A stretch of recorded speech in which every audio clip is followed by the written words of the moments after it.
इस लेक्चर में हम बैलिसम या फिर हेमीबैलिसम के बारे में डिस्कस करेंगे। ओके, ये भी हमारा बेसल गैंग्लियन से रिलेटेड एक डिसऑर्डर है। तो हम बेसल गैंग्लियन के बारे में जैसा कि डिस्कस कर लें एक बार कि बेसल गैंग्लियन क्या होता है, उसमें क्या क्या स्ट्रक्चर्स होते हैं और किस स्ट्रक्चर में प्रॉब्लम आने से बैलिसम या फिर हेमीबैलिसम हो जाता है। Okay,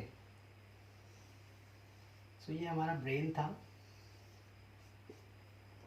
this is brain cortex, ठीक। ये मिड ब्रेन, ये फोर ब्रेन, यहाँ पर एरियाज थे,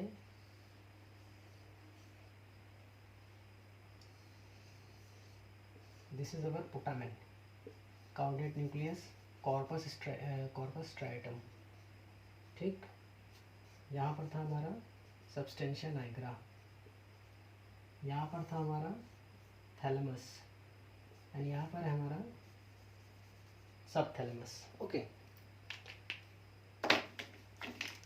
कनेक्शंस, यहाँ से न्यूरॉन्स आते हैं, यहाँ से आते हैं, यहाँ से आते हैं। ओके, फिर यहाँ से एक न्यूरॉन जाता है यहाँ पर, ऐसे कनेक्शंस होते हैं। ये जाते हैं थैलेमस में, ठीक। और यहाँ से सारी इन्फॉर्मेशन जाती थी बाउंस बैक होकर यहाँ पर एंड यहाँ पर, फिर यहाँ से यहाँ पर जाती थी इन दो एरियाज़ में। यहाँ से फिर इन्फॉर्मेशन यहाँ आती थी, ओके, और यहाँ से फिर बॉडी में डिस्ट्रीब्यूट होती थी। ये था हमारा जनरल फीचर्स जो थे वो हैं, like pre frontal cortex, pre motor area, supplementary motor area और प्राइमरी मोटर एरिया, ये सब एरियाज़ के नाम हैं, ठीक है। इनका हमने ब्रीफ डिस्क्रिप्शन बेसल गैंग्लियन का पार्किंसंस डिजीज़ में किया हुआ है। पार्किंसंस डिजीज़ के लेक्चर में इनका डिटेल डिस्क्रिप्शन है।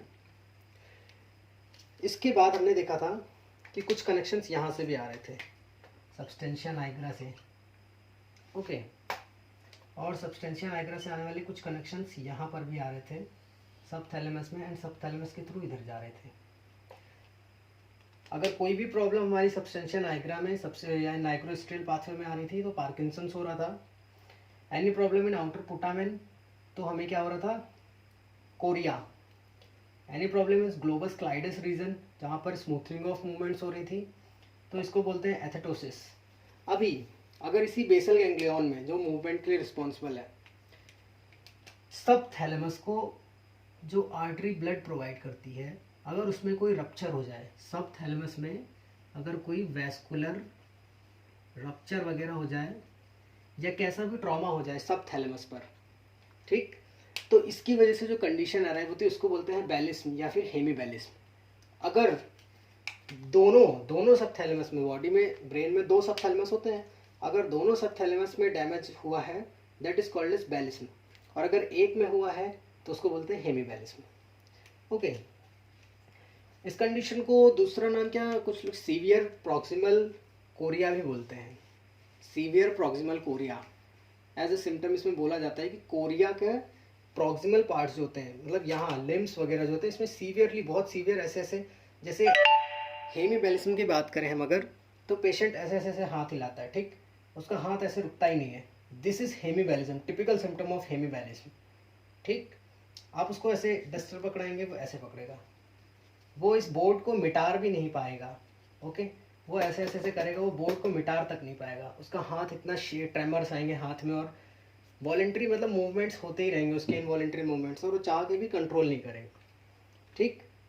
और इसमें नाम इसका बैलिस करके इसलिए पड़ा है क्योंकि इसमें इनवॉलेंट्री बेली मूवमेंट भी होता है बॉडी में, ओके। और इसको कंपेयर किया जाता है, a patient looks like he is doing an Arabic dance, जैसे अरेबिक लोग डांस करती हैं लड़कियां अपनी बेली हिला हिला करके, उस तरह से पेशेंट अपेयर होता है। तो this is just a brief introduction about the ballism और हेमीबैलिस्म। Thank you.